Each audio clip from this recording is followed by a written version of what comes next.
Thank you for welcoming us into your home. Thank you, Jim. Yeah. I appreciate this, what you're doing. What you're doing right now is so important to women and young girls.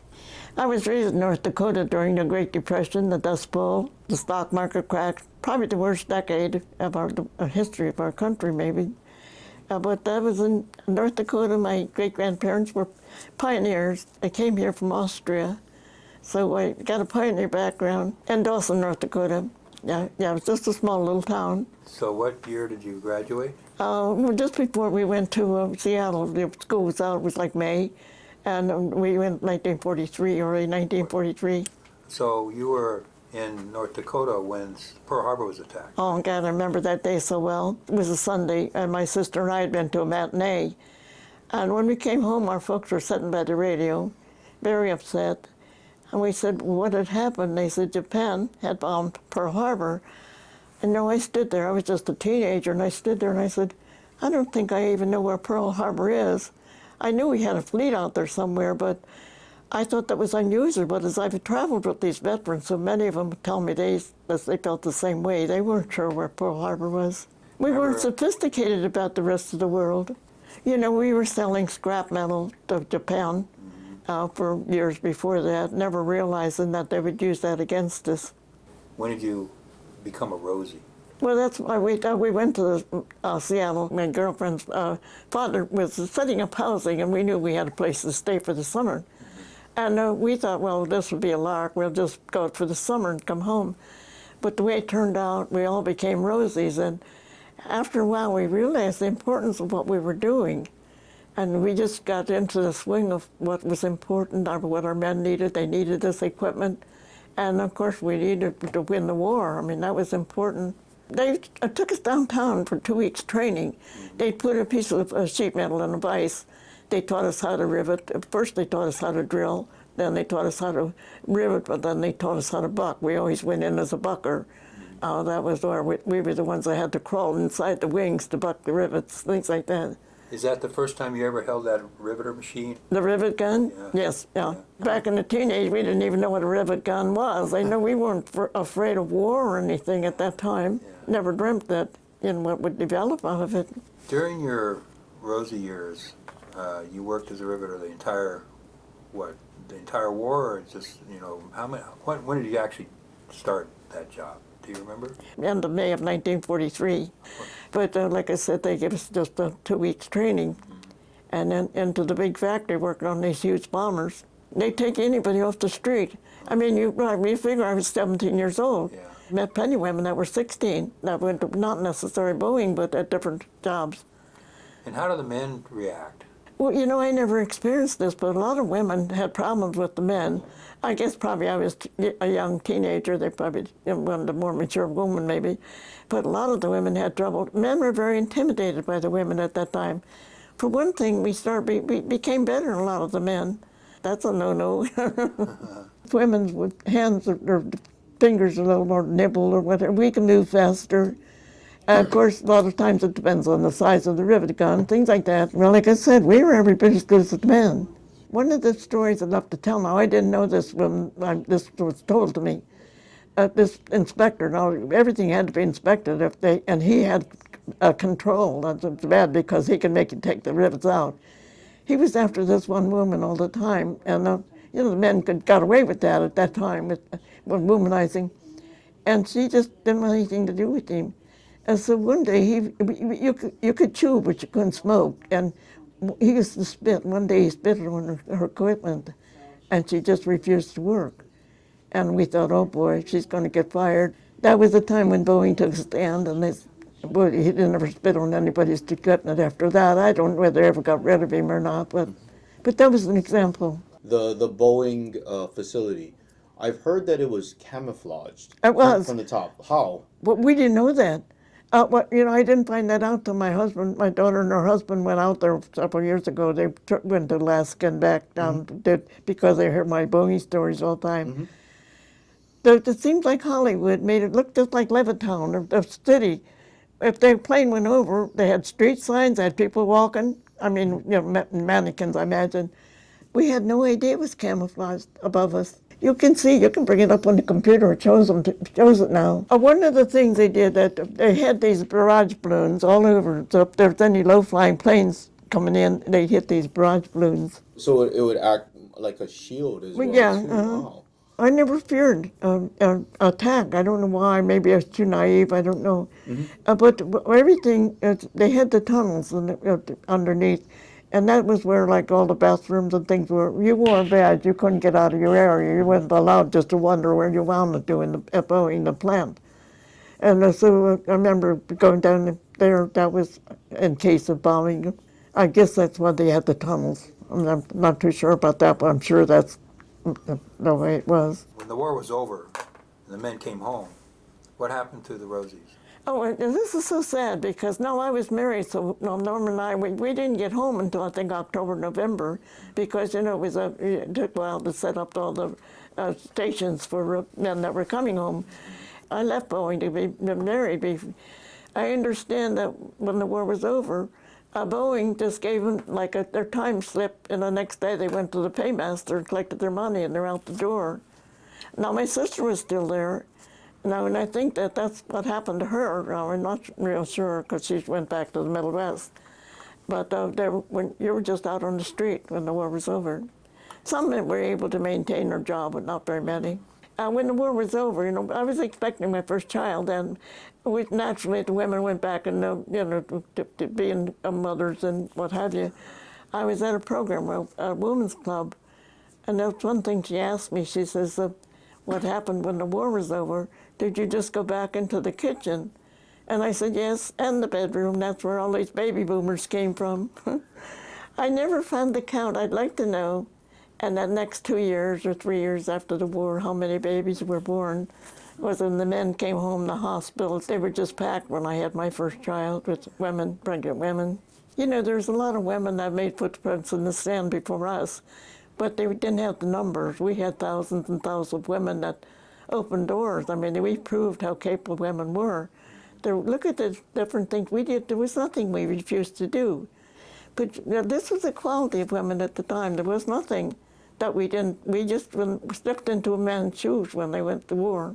And so many women didn't realize. I met some of the nicest women. One woman come down here from Vermont because she worked in Flushing, Long Island, for a colonel there. But she worked with, she was a purchaser, for material, stuff like for Republic Airline, what have you. Mm-hmm. She had no idea that her job was that valuable. And now we correspond back and forth. It's wonderful. I've met so many wonderful people that way. Mm-hmm. All we wanted was a roof over our head and food on the table. Anything you could get to put on the table was valuable. And we used to have root cellars. We tried to raise them like carrots or things that would survive the winter. Mm-hmm.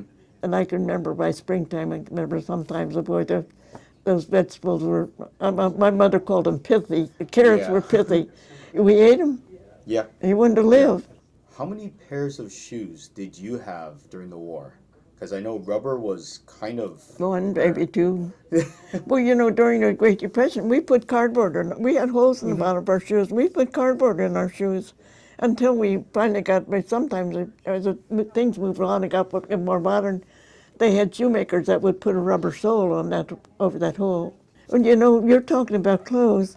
Now, my sister was 18 months older than I, and we had one good outfit for Sunday. It was like a church for students or younger people.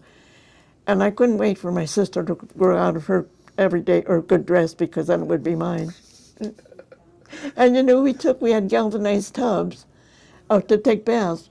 We'd take a bath once a week in this galvanized tub. And my brother would get the first bath, and then my sister and I would get the second one, same water. Mm. And we just played. But that was so great because water was precious. That everything was precious. You had to make everything stretch out as long and that's as you where could. Wildlife was so important because that was food. I remember my father killing the eagle. Now look at they're protected, but I can remember it was a big deal. They stretched out the wings. I remember we got pictures. It's like 6 or 7, 8 enormous, feet long. But that was good food. Yeah. Your mother, what was her name? Oh, Lila. Your father? Dewey Burkett. How many siblings? There was three of us to start with that during the war. I had a younger sister that come on along later, much later. Well, my brother was the oldest. I always tell this story. One of the things that I remember so well when we put my brother, this small town, with all the boys enlisted right away, and it just took the heart right out of our little town. And the day we put my brother on the train to go to war, my father was a very happy-go-lucky storytelling man. And we went home and I seen my father crying. And I never forget that memory. But you figure all over our country, mother and fathers were putting their sons and daughters on the trains and going away. So many of them never returned, whereas my husband and my family, they all returned.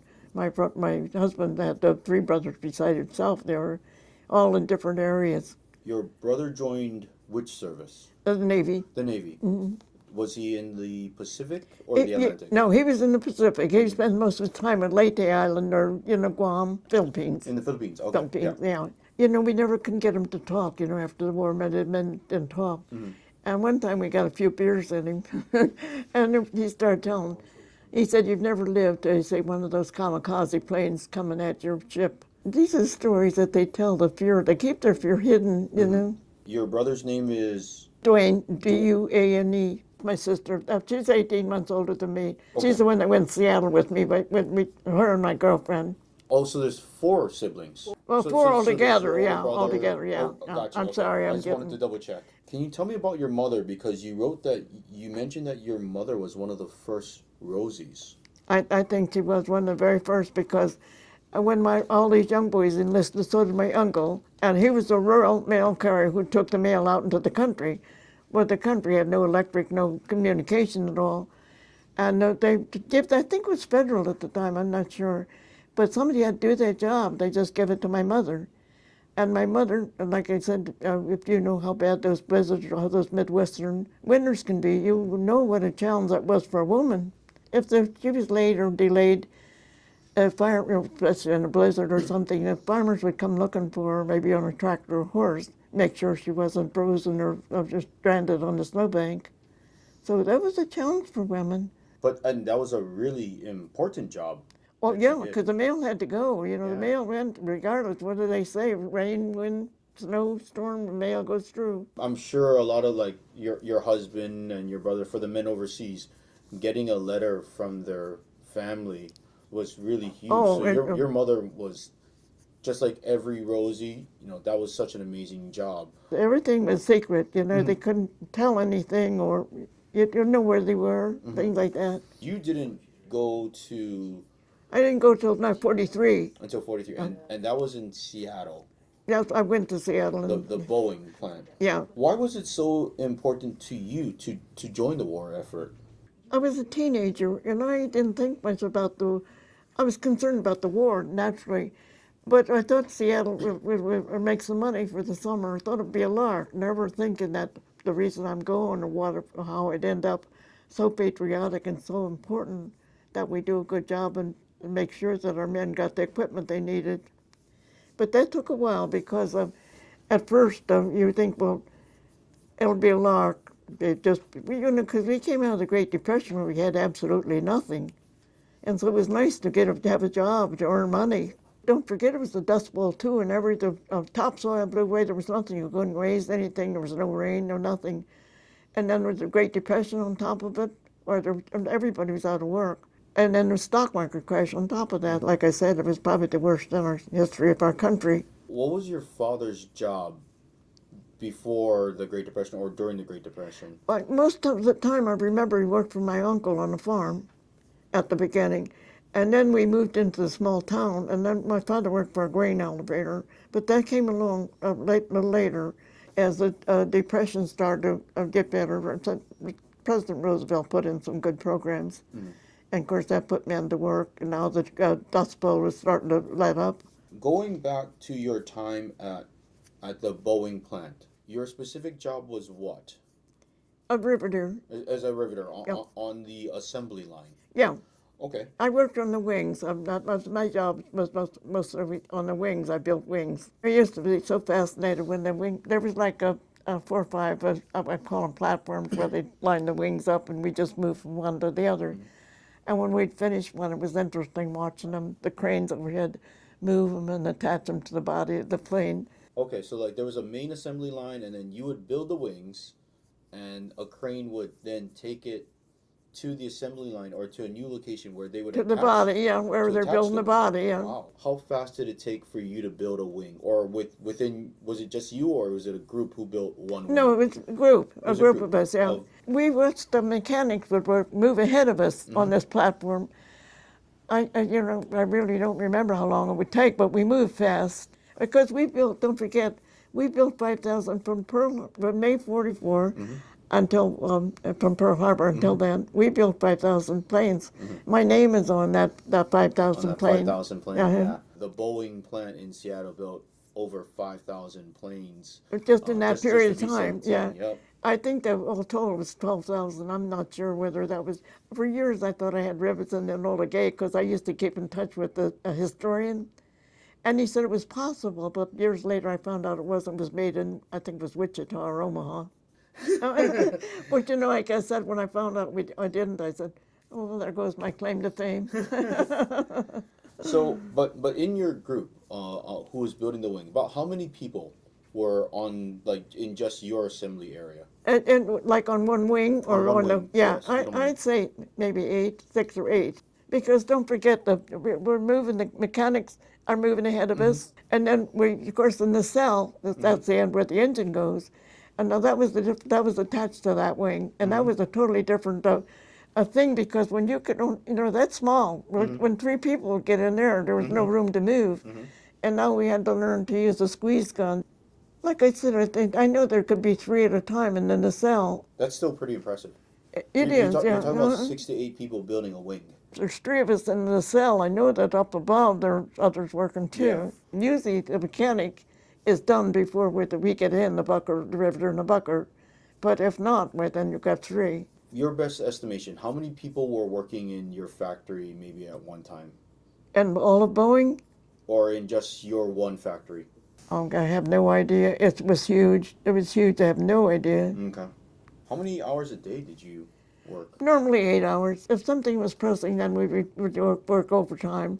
Or sometimes they'd work Saturday or Sunday. That wasn't often. I remember we worked Thanksgiving Day, and I thought that was really rare at that time. But they had, I guess, the production they needed to, get moving.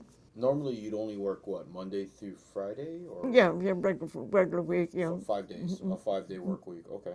Beyond your 5 days of working and your 8 hours, what did you do for fun while you're in Seattle? Oh, God. Well, I was riveting. I couldn't wait to go dancing that night. I'd be figuring out how I was going to do my hair, what I was going to wear. I loved Seattle. And, they were wonderful with the servicemen. And the servicemen centers were really well run. The USOs. Yeah, I didn't care as much for the USOs. I did the Seattle Servicemen Center. They were very controlled. There was no nonsense going on. They told you not to date, things like that, but they'd have no control after you left the dance hall. I heard there was a lot of rationing during that time period. Yeah. I still have my ration books. Ladies didn't have nylon stockings. No, I repainted a line up our leg. You painted it with what? Machine oil? I don't know what we used. Wherever there was a line, whether it was a grocery store, whether it was a drugstore, you see a line, you just get in it, because you knew that whatever it was, you could get maybe 2 of it, maybe 2 packs of cigarettes, or if there's chocolate, boy, you really love that chocolate. Okay. And so you just get in line, and my husband and I didn't smoke. Well, that was before we married now, but if you could get cigarettes, they were like gold. I mean, because the guys at work, they'd go buy stuff that we couldn't get. And so it was really a treat. Cigarettes were valuable because of being able to get chocolate or even Kleenex. So you would trade it with some of the servicemen for other things. I'd buy the cigarettes and they'd buy the chocolate, and we just, or whatever it was that day. There's one right on top. So in Boeing, you built the B-17s, and then you also built the B-29. Right, that came in. See, they had trouble getting they had fire in the engine with the B-29, and they had trouble getting that off the ground. So that was longer getting that on the assembly line, because that was maybe within the last year before the war was over. The captain of the Enola Gay, the men was too impatient. They would rev the engines up too much before they take off, and they would catch fire. Well, he went to where the WAFs were, he knew he'd heard that there was two good pilots went there, and he went and asked them if they would come and experiment, and that's how they got it off the ground. Two women, and their museum's in Sweetwater, Texas, and I'd love to go there and read their stories. So why is it so important for the Rosies to get the Congressional Gold Medal, and why is it so important for young people to hear and learn about Rosie the Riveters? Well, you figured the gold medal, the Congressional Gold Medal, is one of the highest. It is the It highest is. civilian award. Mm-hmm. And once you're on that list, I mean, you don't necessarily have to be military; it can be anybody. Mm-hmm. But once you've done something so successful for your country, and you're able to get that award, that goes down in history. It'll be there forever. And it honors the 6 to 12 million women who are doing. Yeah, not they just have a trouble with that count. Yeah. Yeah, it's the problem is because it's mostly like self-identified, and a lot of people always thought is if I wasn't a riveter, like an actual riveter, then I'm not a Rosie. But then it's not. It's not just the women who are riveting. It's like your mother as well too. She was a postal Oh sergeant. well. Mm-hmm. She absolutely was not riveting, but But no, it's a war effort for even everyone. right now, just recently, one of the women found out her mother was an ambulance driver. She had no idea that her mother was fell under that umbrella, and that was an important job. Absolutely. And women did like the cranes. Like I said about the crane moving over and moving the wing. A lot of the women were crane operators. There were engineers on the railroad. There was nothing that the women didn't do to whatever we need filled the roles, whatever it needed to be done. They don't realize what they're capable of.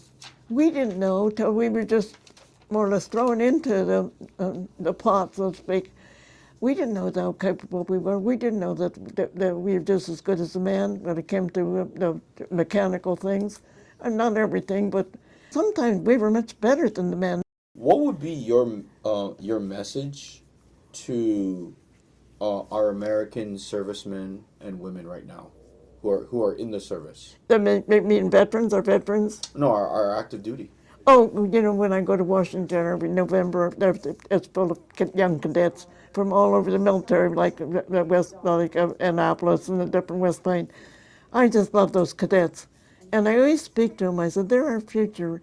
They look so honorable. They respect our country. They're everything we stood for back then, our honor and respect. If we didn't like a politician, we respected the office. We didn't necessarily have to like him, but we respected the office, and not like it is today. I'm just so terrible. But no, I love these cadets. And they come to me all the time. Last year, in fact, it was so cute because they sang that Rosie Riveter song to me. There was like 6 of them. And they come to me all the time. This year I'm going to make all of them bend in. There's usually about 70 of the girls, or 70, even the young men. But they don't realize what they're doing for our country. And they represent our country so.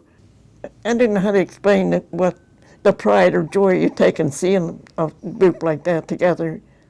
And the girls tell me the men still want to be superior, even, not all of them, but there's still those that still think that men are more popular or better than women. So I think that comes from home life, probably. What would be your message to the young American women right now? Well, it's wonderful if you want to be a mother, a stay-home mother, raise your family like we used to do back years ago. But if you are a woman with a good, strong mind, or determination, or want to make a life for yourself, more or less, go for it. We got one life, and we need to be satisfied too. And I think that's so important that so many women wait until they raise their children, and then they become very active. They've got their education. One man told me that he was ready to retire, and his wife now had moved up. She became a nurse, but she moved up in administration. She was gung-ho. She was starting to move to the top, and now he's done. He wants to retire. So it creates some problems because, in that kind of a sense. And you know, I'm for equality. I think that if a man and woman work together, we're different. We gotta accept each other's ways. Don't fight them. Don't butt heads. Like I said, we don't want to be superior, even though that when women started work at the top, they used to call them bitches and, you know, just nasty things, because they didn't give her credit for being capable, just as capable as the man. They just thought that she belongs home. What do you feel is your greatest accomplishment? As a riveter itself, As a riveter, specifically, yes, if you don't mind. I guess putting rivets in the $5,000 because my name's on that, and I'm in the picture. When I got that picture at the time, and I knew exactly where I was. I mean, I didn't have any doubt because I knew. I put it away for 50 years, and when I brought it out, when I started getting so active and I brought it out, I'm pretty sure I know where I'm at, but somebody said, well, why didn't you circle it? At the time, it wasn't important. But it was really important to you as an accomplishment to build the 5,000. Well, you know, we heard too, you know, we had Army Air, we didn't have an Air Force yet. And so we weren't sure that they would let it go with the aluminum siding because they were camouflaged at the time. But they decided to let it go for morale purposes. Now, I don't know if this is true, but we heard that the pilots fought over who was going to get to fly it. So whether it was a two or not, I don't know. But that made 78 missions over Europe, only one injury. And when it come back, they used it to promote war bond sales. They tried to save it as a monument, but they couldn't get enough boats. Yeah. And so then they just wrapped it in Kingsman Air Force Base. You'll see a picture there. The historian sent me a picture where it's partially dismantled. What was your reaction to the end of the war? At the end of the war, this is a cute story because we was married now, and my husband brought me east. He had always on leave, and so he brought me east to meet his family. And on our way back to Washington, we were on a train. You trained you about 90% military at the time. Once you leave Chicago, everything is cold and water. So you have to stop at all these cold ports. Every time we stopped, people would meet the train. There would be pots and pans. They were celebrating everywhere. And I don't know where the young man on the train was getting the booze, but by the time we got back to Washington, we had some sick pups on that train, but they were so happy because they were probably heading west to be deployed, you know? And they were so happy that the war was finally over. But that was quite a night on that train, excitement. I can imagine. And all the people met the trains. Every time the train would stop, people would meet the train, all, you know, like I said, with banners and pots and pans beating anything, you know, making noise. When you came to Hawaii, you went to Hawaiian Airlines and you met the women. They were the engineers and mechanics. Remember you were there with Mary and Wynn? And you went down to the Hawaiian Airlines and they were inspecting the planes with all the other, with Hawaiian Airlines female. Oh yeah, I have a picture of that, yeah. And you were saying, this rivet needs a little work, you know? Oh, yeah. That was Well, it was very important that that's one thing they taught us. Every rivet counts. Of course, and naturally, that's a little overplay, but it is important. Well, the inspectors wouldn't accept anything that wasn't what they consider perfect. Did you enjoy that session with those women who worked at Hawaiian Airlines and did the kind of work you did many years ago? And that was very fascinating. I thought that was so nice because, you know, we each do a different job.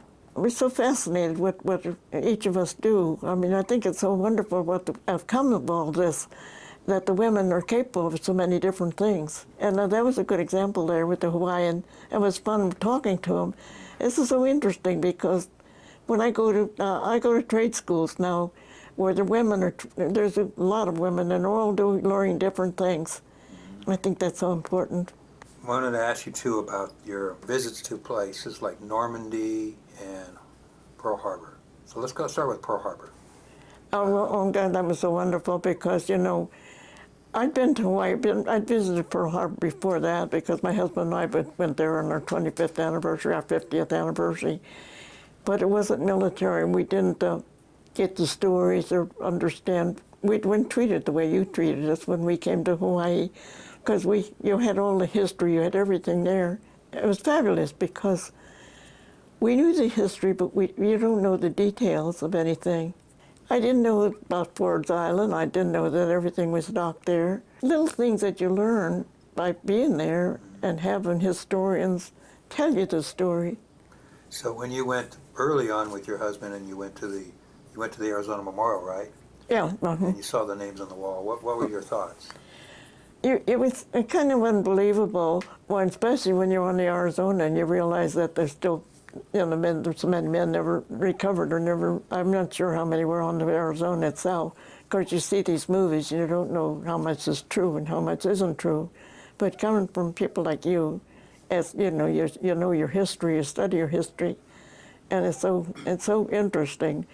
I mean, when I was there, one of the ladies I hope financed me, I placed roses, or not roses, but flowers in the water for her father. And she just sends me all kinds of stuff now that helps me raise funds for Riot's. I don't know, you're familiar with Riot, one that's building the monument in Washington now. Oh, okay. These people are helping me so much. I keep work all the time to raise funds for, programs like that. What is the status of that monument? They're trying to locate or get the location for where it will be placed. Now she has to raise an awful lot of money because even after she gets that, or the location and all, she has to maintain it for 7 years. So she's got to get big, like Boeing, like Delta Airlines. She's got to get people like that with a lot of money who will sponsor her. But she's done a wonderful job. She's a wonderful young woman. What was your feeling when you went and you were sat in the audience and you saw the people were coming up to the veterans, to the Pearl Harbor survivors, but also to the Rosies? Right. And they honored us. It was so nice. You know, one of the things I remember so well is you took us to see this swamp ghost. Pearl Harbor Aviation Museum. Aviation Museum. Yep. Right. Oh, that really fascinated me because of how many planes they're finding now as the years go on. That's right. And I found that so fascinating. Well, you know, that was the first time I got really emotional when I was behind the rope at the ceremony. And when he told about it, building this B-17s of my life in Seattle, my marriage, my everything, all of a sudden I got very emotional. And it was so funny because I'm not a person that gets emotional like that. But that sure brought something to a head that day. It's amazing what our thoughts or what'll trigger something like that. Now you also went to Normandy. Twice, yeah. I'm invited back again this year, but I said no because it's wonderful. But my first time I went with Tammy and Greg, that was outstanding. That was great. And then the second time I went with Delta Airlines and Boeing. So well run. I mean, this was the best defense. Are you familiar with the best? Yes. I couldn't see a flaw in the whole thing. I mean, it was fantastic what they did with so many people. I was the only Rosie on the flight. Instead of going to Paris like we did before, we landed in northern France. And when we got off the plane, the French president and his wife were there. We had to walk down these long steps because it's a smaller airport. And when we walked down the steps, she was right there, his wife was right there, and I just hugged her. And I thought, oh God, maybe that's not the right thing to do. But it was so funny because she stood behind me during the ceremony before the program started. And when the program started, she threw me a kiss, so I don't think I did too much damage. Let's talk about the Congressional Gold Medal. That was so amazing. I didn't know anything about the Congressional Gold Medal. And so they told me a little bit about it, but they said there's nothing in writing or nothing yet, so just kind of keep it under your hat. So about a year went by before we finally, talked about it and all. And then once we knew what we had to do, and you can imagine the letters and things, the way I walked the halls. I walked those halls in Washington, and I just met the most wonderful people along the way. There's no stopping. We got the House with no problem at all, but the Senate, we just had a terrible time getting the Senate. And finally, Senator Casey moved it to another, I don't know how they worked that exactly, but it was on C-SPAN, and I got to watch it. And when he got off the floor, he called me right away. And he says to me, May, how do you feel about getting the gold medal now after all the work you did? And I said, you know, I'm elated and stunned, but that journey getting there was just fantastic. Look at the people I met and the things I got to do. It was a pleasure. I'm still on that journey. Here I am talking to you. Yeah. Everybody has a story to tell. And if you can bring that story out which you do. It's so fantastic because you live with good memories. You think of these people and you realize what they went through, especially veterans. Not, of course, we weren't safe. And it was so funny. The first year we didn't get the Congressional Gold Medal. The group from Merle's Marauders, the group in Burma, they got it. And somebody asked me, they were afraid to tell me for fear I'd be disappointed. And when they told me that, I said, well, would I rather be in the jungle in Burma or in a factory which was nice and warm? And Yeah. so, I mean, you have to put it in perspective. In other words, they deserved it too. Oh, God, yes, their story was great. Yeah. There's how many stories never get told, that's the thing. A lot of women didn't realize how capable they were. And if they just need a little boost or a little word of encouragement, like young girls, especially young girls, they don't realize how capable they are. They think because he's a boy sitting next to him or something, because he's a man or a boy, he can do it better. I make them realize that you have a beautiful talent. You have talent. If you feel that you want to do something, go for it. What have you got to lose? I mean, and stick with it. Determination is the best. I said determination is so important because when I started this and worked so many years, I'd give up for a while, but all of a sudden I'd see something on television or hear something. Well, I'd be back with my pen again. I'd start ding-donging, getting people to, wake them up and make them realize what women had achieved during World War II. I meet so many young girls. I do a lot. In fact, on Saturday, I'm doing a program with a teacher that I do a lot of schools and things. You're 99 years young. I'm a cliffhanger right now. What do you mean by that? Well, my friend keeps saying my clock is ticking, and I'm up to the 12 o'clock, and it's kind of, but no, I'm going to live to be 100 now that I've gotten this far, whether I will or not. I mean, it's not in my hands. Like I said, I'm healthy, my knee's giving out, but I still got my mouth and my fingers. I can still type, and I still got my mouth. And you're going to be 100 on March 21, Yep. 2026. What is the significance of that date? It's National Rosie Riveter Day. I didn't plan it that way, but that's the way it worked out. And I thought that was pretty nice. They did a birthday party on a podcast last year. In the Air Force, every year they invite me, other than the pandemic.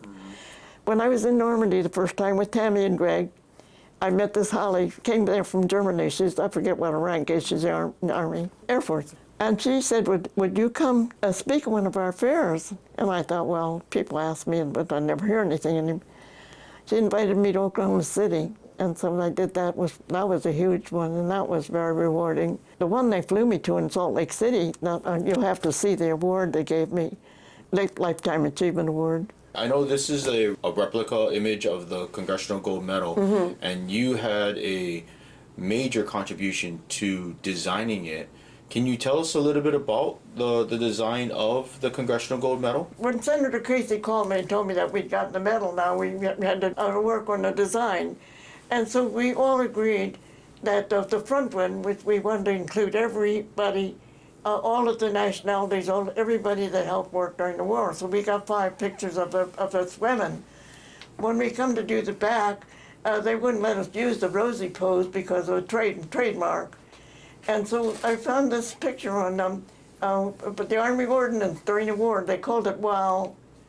And this is a woman with I love that woman with the wrench. So he told him that they didn't have the polka dots on the bandana. So I said, you have to change that.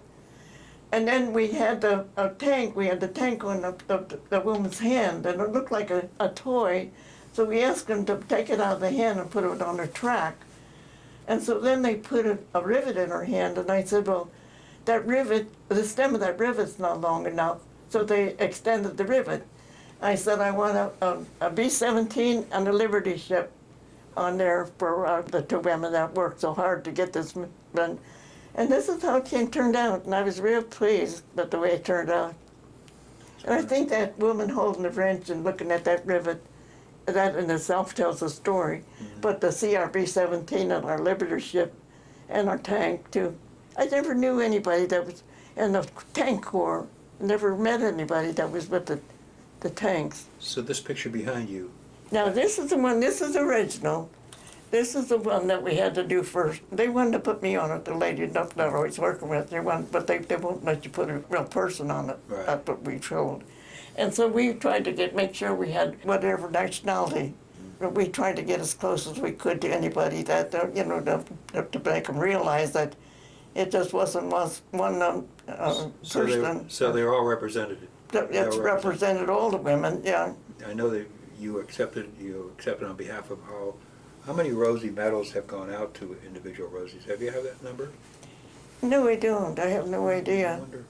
The Rosie count itself was so hard to figure out. Everybody comes up with a different count, how many thousands of women were. It all depends, I guess, on where you get the information from. Everybody who was a Rosie could have gotten a medal. What was the process? Well, a lot more of them could have came to the ceremony if they knew about it. Different people said to me, how come I didn't know about it? And I said, well, it was out there, if you don't have the computer thing, you don't get the information like you do normally. But so many of them didn't know about it. They'd like to come too. Less than 30, I think there was 26 or 28 of us. But one lady from Michigan, I remember hearing her say that. She said she was stunned. She said, how could something like this happen? She said, no, wonderful. I don't think they realized that it took me about 40 or 50 years, plus other people. I mean, I didn't do that alone. You can't take credit, but let's just say I spearheaded it. And the medal is a pretty good sized one, but that goes to the Smithsonian. You couldn't even touch that. I was backstage with all of the politicians and Jackie Spears. I know, I was there and I said, where did they all go? Because we couldn't get a picture. You're hiding behind the stage. Well, it's so funny because Jackie went, you're not allowed to touch that medal. Yeah. And Jackie Spears was going to, she worked so hard. She's from California. And she went to reach and touch, and they backed off and they give her a glove. And then they give me a glove too to touch it with her. I get a nice picture of her and I touching that medal. The white glove? Yeah. Oh, wow. I had no idea that the coin starts with a sculptor. I met the sculptor, then one after another. There's like maybe 6 different little cupules where they're all different artists. Each one had a different part, played a different role in making this medal. They wouldn't let me see the medal because you can't see it till it's presented in Washington. But they showed me the one the year before, and they showed me every step of the way what they do to make it. Weston, what you two do, you don't realize your value. I bet you have no idea how important what you do is. You do it every day, and it's something that you do. You're putting forth something that the average person wouldn't know about, wouldn't even care maybe, but you put it out there, and all of a sudden it opens their eyes or their ears. When you reach that stage and they want to learn from you, and when they ask a particular question, they're paying attention. Hitler said he wouldn't have any trouble defeating America because American women couldn't work. We were soft and spoiled. He said we didn't know, we spent too much money on stock and cosmetic, frivolous things. I think we showed Hitler what American women were made of. Definitely showed Hitler, yeah. But when you reach a young person, that's so important. If you have 4 or maybe 10 in the class, you'll find one that wants to know what you know. I think that's so important for the referee to be able to reach the younger generation.